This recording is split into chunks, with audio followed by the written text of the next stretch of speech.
A Sound of Thunder. Eckels smiled as he waved a check for $10,000 to the man behind the desk. Does this safari guarantee I come back alive? We guarantee nothing, said the official, except the dinosaurs. He turned. This is Mr. Travis, your safari guide to the past. He will tell you what and where to shoot. Do not disobey. A real time machine? He shook his head. Yes, said the man behind the desk. All you got to worry about is shooting my dinosaur. Eckels finished it for him. A Tyrannosaurus Rex, the thunder lizard, the meanest monster in history. Sign this release. Anything happens to you, we are not responsible. Those dinosaurs are hungry. Eckels flushed angrily, trying to scare me. Frankly, yes. We don't want anyone going who will panic. We are here to give you the best thrill a hunter ever asked for. Good luck, said the man behind the desk. They moved silently across the room, taking their guns with them towards the machine. First a day, and then a night, and then a day, and then a night. A week, a month, a year, a decade.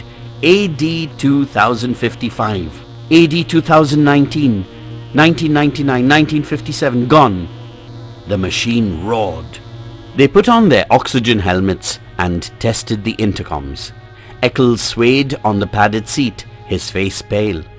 There were 4 other men in the machine, Travis, his assistant, and 2 other hunters, Billings and Kramer. The machine howled. Time was a film run backward. The machine slowed. Its scream fell to a murmur. The machine stopped. The sun stopped in the sky. They were in an old time. This is a jungle of 60 million years ago, said Travis, and that is the path laid by Time Safari for your use. It floats 6 inches above the earth. Don't touch so much as one blade of grass, flower or tree. It's an anti-gravity metal. Its purpose is to keep you from touching this world of the past in any way. Stay on the path. Don't go off for any reason. Don't shoot any animal, okay? Why? Asked Eckels. We don't want to change the future. We don't belong here in the past. Not knowing it, we might kill an important animal, a small bird, a cockroach, a flower even, thus destroying an important link in a growing species. That's not clear, said Eckels. All right, Travis continued. Say we kill one mouse here. That means all the future families of this one mouse are destroyed, right? Right. With a stamp of your foot, you destroy 1 billion possible mice. So what?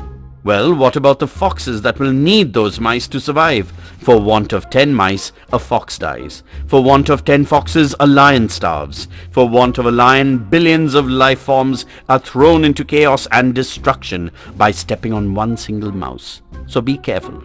Stay on the path. Never step off. I see, said Eckels. Then it wouldn't pay for us to touch the grass. Correct. A little error here would multiply in 60 million years.